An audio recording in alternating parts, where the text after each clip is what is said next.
Hola, estimados estudiantes, sean bienvenidos. Hoy estaré explicando el capítulo 7 que corresponde al tema de los ambientes acuáticos para el curso de Biodiversidad, Inventario de la Naturaleza que pertenece a la Cátedra de Ciencias Biológicas. ¿Cuáles son los contenidos que incluye este capítulo? Pues iniciaré con la introducción acerca de las características de los ambientes dulceacuícolas para continuar con el desarrollo donde se abarcan los temas de tipos de ambientes, ríos y quebradas, características de los lagos, pantanos y otros humedales, cómo influencia el entorno y el clima en este tipo de ambientes y para terminar con la vulnerabilidad y posibilidades de conservación. Cuando usted termine de estudiar este capítulo, se pretende que alcance los siguientes objetivos. Caracterizar las aguas dulces, los ríos, lagos y lagunas. También que conozca la importancia de las especies representativas en cada uno de estos ambientes y determinar las principales amenazas a las fuentes dulceacuícolas. Los ambientes acuáticos, cuando se ubican en los continentes, se le conocen como epicontinentales. Son muy importantes no solo porque son fuente de agua, sino porque pueden albergar diferente fauna y flora. Además, por ser ambientes en gran medida aislados entre sí, suelen ser el hogar de especies únicas que han evolucionado localmente, conocidas como especies endémicas. Nelson, en 2006, menciona que el 43% de todos los peces viven ya sea toda su vida o parte de su vida en ambientes dulceacuícolas.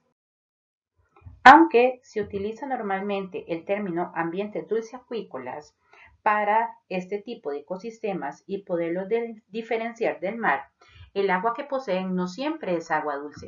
Se pueden encontrar en ambientes acuáticos epicontinentales también una concentración de sales disueltas. Cuando esa concentración es mayor a la que podemos encontrar en ambientes marinos, se le denominan ambientes hipersalinos. Ejemplos donde los podemos encontrar son los lagos salinos en África y en algunas regiones secas de los Andes.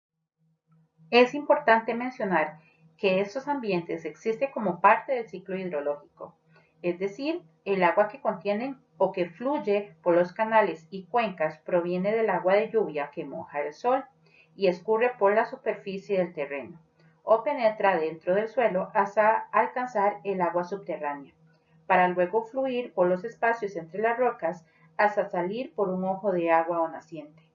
Esta agua se acumula por gravedad en las partes más bajas de los valles, formando los ríos y lagos que vemos sobre el terreno. Se distinguen básicamente dos tipos de ambientes acuáticos epicontinentales: los lóticos y lénticos. Los ambientes lóticos se caracterizan por presentar una fuerte corriente que fluye en un sentido predominante arrastrada por la fuerza de la gravedad. Ejemplos de este tipo de ambientes son los ríos y quebradas. Los ambientes lénticos, en cambio, aunque no son exactamente de aguas estancadas, no poseen un evidente flujo unidireccional predominante. Son ejemplos de estos ambientes los lagos, lagunas, embalses y pantanos, o zonas inundadas cubiertas de una vegetación muy característica de plantas acuáticas. ¿Cuáles son las principales diferencias entre los ambientes lóticos y los lénticos? Pues en el caso de los ambientes lóticos va a presentar una fuerte corriente como la podemos observar en los ríos, mientras que en los lénticos no poseen un evidente flujo unidireccional predominante. En el caso de los lóticos vamos a ver que hay una fuerza que es arrastrada por la gravedad, mientras que en los lénticos se observa una estratificación vertical. Eso significa que podemos ver diferentes estratos de acuerdo a la profundidad, por ejemplo, que tenga el lago o que tenga el embalse. Ejemplos de los ambientes lóticos son los ríos y quebradas, y en el caso de los lénticos podemos ver lagos, lagunas, embalses, pantanos o zonas inundadas. En el caso de los ríos y quebradas, ellos son más largos que anchos y de poca profundidad, Por la forma que poseen, su orilla es muy extensa en comparación al área total que van a poseer. Y como están en contacto muy estrecho con el entorno, todo lo que sucede va a repercutir en la cuenca de captación. En los ambientes lóticos, la fuerte corriente impide que haya organismos que logren vivir permanentemente flotando en el agua, por lo que los habitantes de estos ambientes están asociados al fondo o las orillas. Y las características del material del fondo son muy importantes para determinar de qué tipo de organismos van a poder habitar ahí. El flujo define el tipo de material que se acumula en el fondo. Cuanto mayor sea la velocidad del flujo, más grueso será el material que permanece en el fondo del cauce. Eso ocurre en las partes donde el terreno tiene una fuerte pendiente, lo cual provoca que el agua fluya con mayor velocidad. Ello genera que haya un gradiente en el tipo de material del fondo, desde la zona donde nace el río en la montaña hasta su desembocadura en un lago o en el mar. Analicemos la imagen que se presenta a continuación. Vemos cómo en este río ya empieza a separarse lo que es el cauce en algunos espacios y empieza a unirse en otros. En este caso, se da porque al llegar al pie de la montaña, el río pierde fuerza y se acumula el material de tamaño mediano, que son rocas redondeadas de aproximadamente unos 20 centímetros de diámetro. Estas acumulaciones provocan que el flujo ocasionalmente cambie de dirección y por ese motivo se forma lo que se conoce como conos de deyección y el río forma un cauce con varios brazos que se separan y se unen en una forma de trenza, como lo podemos ver en ese ejemplo. En el caso de los meandros, se forman cuando, al alcanzar las zonas más planas, el flujo pierde aún más fuerza y la fricción del terreno hace que se desvíen formando pronunciadas curvas como las podemos ver en la imagen. Entonces, cuando el río forma esas curvas tan pronunciadas, se le conocen como meandros. La forma que tiene el río está influenciada por varios factores. Uno es la pendiente que va a tener el terreno, otro es el tipo de roca y también la cantidad de agua o caudal que va a fluir por su cauce. Entonces tenemos que ver que los organismos que viven en el río van a estar adaptados a este tipo de condiciones, por lo que principalmente se van a encontrar en el fondo o adheridos a las rocas. ¿Qué tipo de organismos son los que pueden habitar en el río? Pues podemos encontrar, como en la primera imagen, se observa lo que son la comunidad bentónica o bentos. Ellos son los que viven adheridos al fondo o entre los espacios intersticiales que quedan entre las rocas más grandes. En Costa Rica se han estudiado bastante este tipo de organismos y se han encontrado de los siguientes órdenes de insectos, como lo son Odonata tricóptera y Plecóptera. También podemos encontrar en las zonas donde el bosque no cubre completamente el fondo, prolifera una capa de algas microscópicas o bien filamentosas, adheridas al sustrato, y entre las cuales crecen organismos como son los microinvertebrados, protozoos, hongos y bacterias. También podemos encontrar gran diversidad de peces en este tipo de ambientes. El territorio de Costa Rica está atravesado por un gran número de ríos y quebradas que drenan hacia tres vertientes principales, como lo son el Pacífico, Atlántico y zona norte, con el lago de Nicaragua y su afluente, el río San Juan. Los estudios iniciaron desde el siglo XIX con la visita ocasional de naturalistas europeos y norteamericanos. El primer trabajo se puede mencionar es el de Gunther en 1868 sobre los peces de agua dulce de Centroamérica. También se han hecho trabajos sobre el procesamiento de materia orgánica en forma de detrito vegetal que se acumula en los ríos, la composición y productividad de las algas de perifitón y la composición de los macroinvertebrados del bentos, en especial por su utilidad como indicadores de la calidad de agua. Los ambientes lénticos, como ya hemos mencionado, se van a caracterizar por la ausencia de un flujo unidireccional predominante. Esto también hace que esos ambientes sean donde el agua se acumula y fluye a una velocidad muy baja. Trae también que pueden haber diferentes corrientes internas generadas, pero principalmente por el viento. Pero esas no son permanentes y su dirección está dada más por la dirección del viento. Entonces, una de las características principales es que no va a haber un flujo de agua de forma unidireccional y que si llega a haber una corriente es principalmente por acción del viento. Existen diferentes tipos de ambientes lénticos, como es el lago, y podemos ver en la imagen que entonces corresponde a un espejo de agua libre. También existen los cubiertos por vegetación, que se le llaman higrófila, y en el caso de humedal, esta palabra se ha venido utilizando mucho en los últimos tiempos, sobre todo en relación con la conservación de los ambientes acuáticos epicontinentales. En el caso de los lagos se encuentran diferentes gradientes verticales. El primero tiene que ver con respecto a la intensidad de luz que puede ingresar en la columna de agua, por lo que se separa en dos zonas, la zona fótica y la zona eufótica.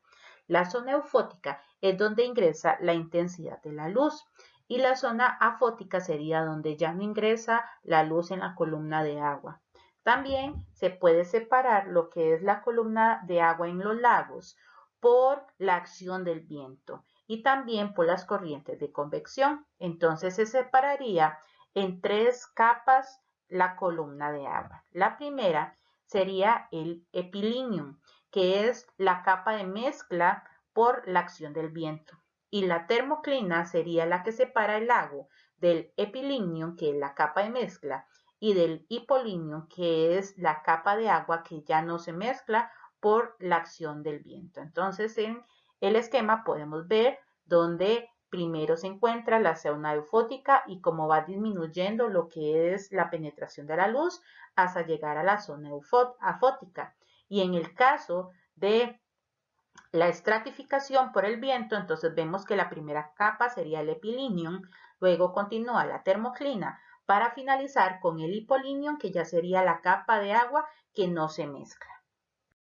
Ahora bien, con respecto a la estratificación en los lagos, las capas pueden estar separadas ya sea días o meses, dependiendo de las condiciones atmosféricas que imperen en el lugar. Es decir, las capas se pueden mezclar en condiciones ya sea de precipitaciones o factores de viento. Entonces, si un lago se encuentra en un lugar donde se pueda mezclar varias veces, a este se le va a llamar polimíctico. En cambio, si un lago solo sus capas se pueden mezclar una vez al año, ya sea en diciembre o enero, se le puede llamar que es monomíctico. Si no se mezclan del todo, se les llaman oligomícticos.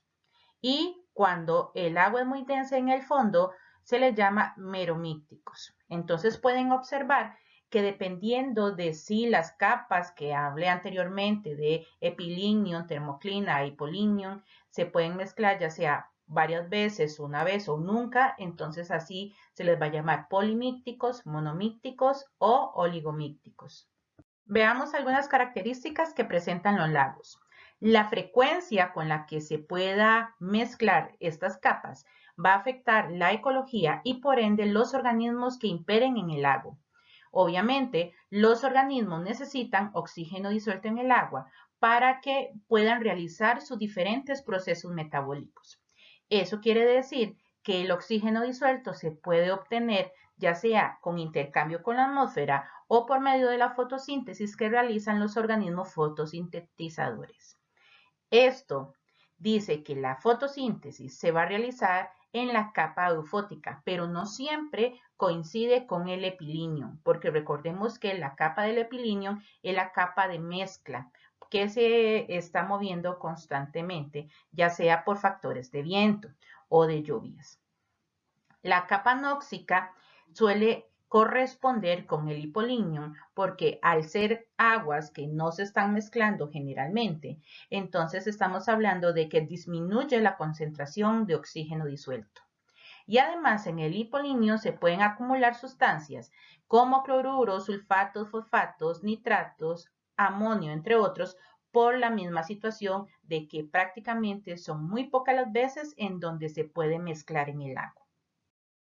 ¿Qué tipos de comunidades bióticas podemos encontrar en los ambientes lacustres?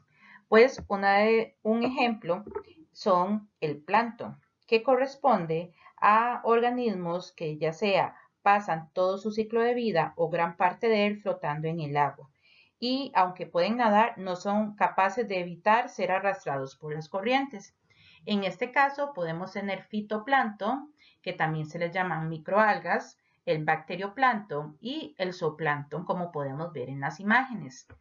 En esos ambientes, otro tipo de organismos que podemos encontrar, por ejemplo, son los bentos, que ellos se encuentran sobre o dentro de los sedimentos, como algunas diatomeas. Observemos en la imagen una diatomea. También podemos encontrar lo que son el litoral, que consiste en plantas acuáticas o algas observables a simple vista. En el caso de las macrófitas, son plantas acuáticas que viven dentro del agua y que se les separa de las microalgas. También existe el perifitón, que el perifitón serían entonces las microalgas que crecen adheridas al fondo. Y vamos a tener también el nécton, que es cuando hacemos referencia a peces, aves acuáticas y algunos mamíferos como las nutrias. ¿Cuáles son los principales grupos que habitan los lagos? Pues uno de ellos es el fitoplancton. El fitoplancton de los lagos y lagunas está compuesto por algas microscópicas que pertenecen a varios grupos taxonómicos poco relacionados entre sí. Algunos de ellos serían las cianobacterias y las algas verdes. En el caso de las cianobacterias se dice que son sencillas de forma estructural y algunos ejemplos pueden ser Microcystis anabaena, entre otros. En el caso de las algas verdes, tenemos algunos ejemplos como son Cnidesmos, Coelastrum, Pediastrum y Oocistes. Dentro del fitoplancton tenemos dos grupos muy importantes como son las diatomeas y los dinoflagelados. En el caso de las diatomeas, ellas están compuestas por una pared celular de sílice, la que le va a conferir protección y una forma muy característica. Ejemplos de algunas diatomeas serían ciclotela, cocinodiscos y fragilaria, como la podemos ver en cada una de las fotos. En el caso de los dinoflagelados, estos se llaman así porque son organismos unicelulares que poseen dos flagelos. Y en el caso de estos flagelos, uno de ellos se ubica en un surco central que rodea la célula a forma de cintura. En el caso de algunos ejemplos serían Peridinium, Gymnodinium y Glenodinium. En las imágenes podemos observar cómo se ve el surco y a partir de ahí sale el flagelo en el caso de los dinoflagelados. El zooplancton es otro grupo que se encuentra en los lagos. En este caso, existen tres grupos principales, como lo son los copépodos, los cladóceros y los rotíferos, que se encuentran en ambientes dulceacuícolas. Para los copépodos, estos principalmente se van a dividir en ciclopoide y calanoide. Características de ellos, pues los copépodos son omnívoros, pero en el caso de los calanoides, estos van a ser más herbívoros. Cuando hablamos de los cladóceros, estos se les llaman también pulgas de agua por la forma que tienen de nadar. Y como ya acabo de indicar, otro grupo también diverso del zooplancton que encontramos son los rotíferos. En las imágenes, las dos primeras que observamos, ellos son copépodos y el que parece como una pulga sería entonces el cladócero y el que tiene una forma más de copa sería el rotífero. Otros grupos de organismos, como ya he mencionado, que se encuentran en los lagos, litoral y perifito. En el caso del litoral, ya sabemos que entonces son conjunto de plantas acuáticas que va a crecer principalmente a orillas de los lagos. ¿Y por qué tiene que ser a las orillas de los lagos? Pues debido a la poca profundidad que va a tener el agua en estos ambientes. Además, tomemos en cuenta que las plantas que van a crecer o la vegetación que va a crecer aquí tiene que ser la que resiste suelos saturados de agua. En el perifito, sabemos que es vegetación sumergida o que puede crecer sobre otros sustratos como piedras. Ejemplo de perifito, pues la comunidad de microalgas que viven adheridas al sustrato, como las diatomeas. En este caso, las diatomeas van a tener principalmente forma pennada. ¿Qué quiere decir esa forma pennada? Pues forma alargada, como lo vemos en las imágenes. Ejemplos de este tipo de diatomeas pues va a ser navícula, gonfonema, coconeis, entre otras. También hemos hablado acerca del bentos, ¿verdad? De la comunidad bentónica, que ellos van a crecer sobre el sedimento o enterrados dentro de este sedimento. Entonces, la diversidad va a ser baja en comparación con lo que se puede encontrar en otros ambientes dulceacuícolas debido a esa particularidad, que tienen que ser entonces organismos que puedan adaptarse a estas condiciones. Ejemplos de organismos bentónicos, pues las larvas de díptera y de odonata. También podemos encontrar oligoquetos y algunos crustáceos de los grupos de anfípoda e isópoda. Entonces, en las imágenes vemos diferentes organismos que pueden pertenecer a la comunidad bentónica.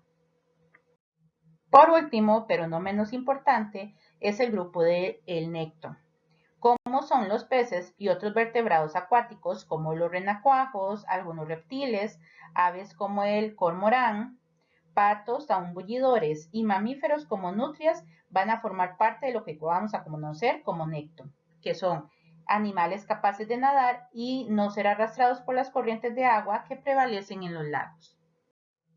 Un concepto que hay que tomar en cuenta no solo en los ambientes dulceacuícolas, sino también en los ambientes marinos, es la eutroficación. ¿Qué significa? Pues proviene del término bien alimentado y se refiere al enriquecimiento del agua con un exceso de elementos nutritivos para el fitoplancton, principalmente como fósforo y nitrógeno, los cuales llegan al agua proveniente de actividades humanas.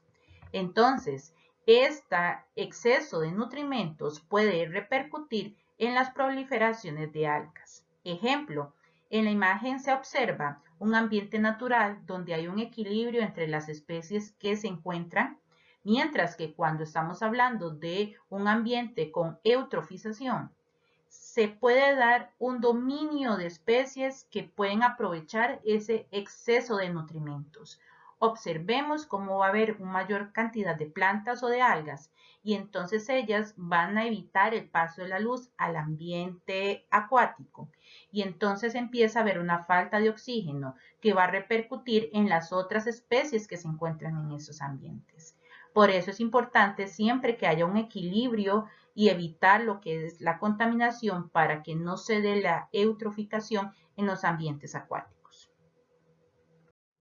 Siguiendo con los ambientes dulceacuícolas, tenemos los pantanos y otros humedales. Estos tienen como característica que van a estar cubiertos ya sea en su mayoría por vegetación acuática. Esa vegetación es principalmente herbácea o máximo arbustos. No vamos a encontrar árboles en estos ambientes. La profundidad que van a tener no excede a los 2 metros en comparación con los lagos que pueden tener profundidades mayores. ¿Y qué tipo de plantas podemos encontrar aquí? Pues principalmente gramíneas que pertenecen a la familia Poaceae. También podemos encontrar algunas especies de Cyperaceae y algunas fabáceas. ¿Cómo se puede definir un humedal? Pues la Convención Ramsar aplica un criterio amplio a la hora de determinar qué humedales quedan sujetos a sus disposiciones. Entonces, podemos decir que para los efectos de esta convención son humedales las extensiones de marismas, pantanos y turberas o superficies cubiertas de agua, sean estas de régimen natural o artificial, permanentes o temporales, estancadas o corrientes, dulces, salobres o saladas, incluidas las extensiones de agua marina cuya profundidad en marea baja no exceda los 6 metros. Estamos hablando entonces que vamos a considerar humedal como la mayoría de los cuerpos de agua que tenemos en los ambientes continentales.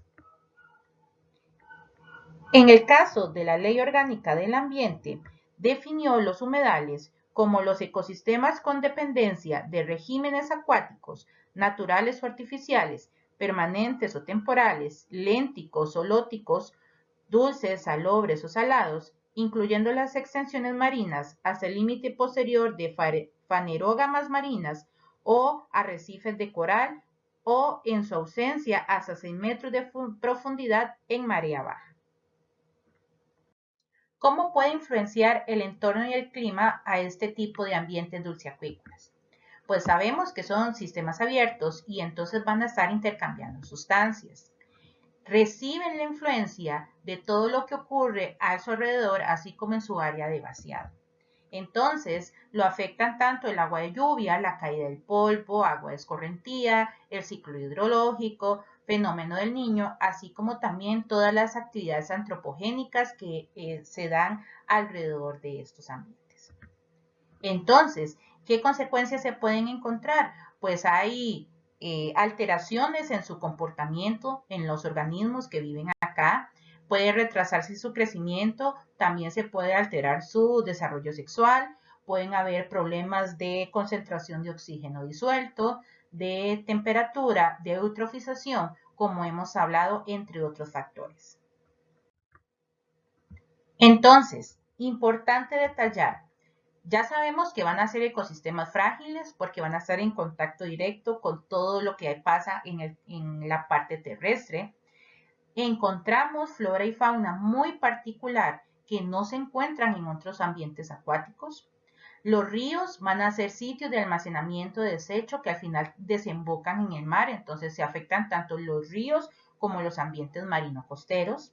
Los lagos tenemos que tener en cuenta que ellos se debe cuidar el manejo que se les da debido a que como son aguas que no tienen escorrentía, pueden tener una dinámica muy particular en comparación con los ríos.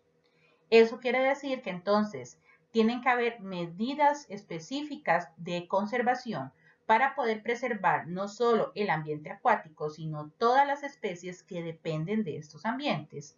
Y así entonces se pueda preservar la diversidad de esos ambientes continentales. Como vimos, son especies muy específicas y entonces es necesario que se dé una buena preservación para garantizar la diversidad de estos ecosistemas.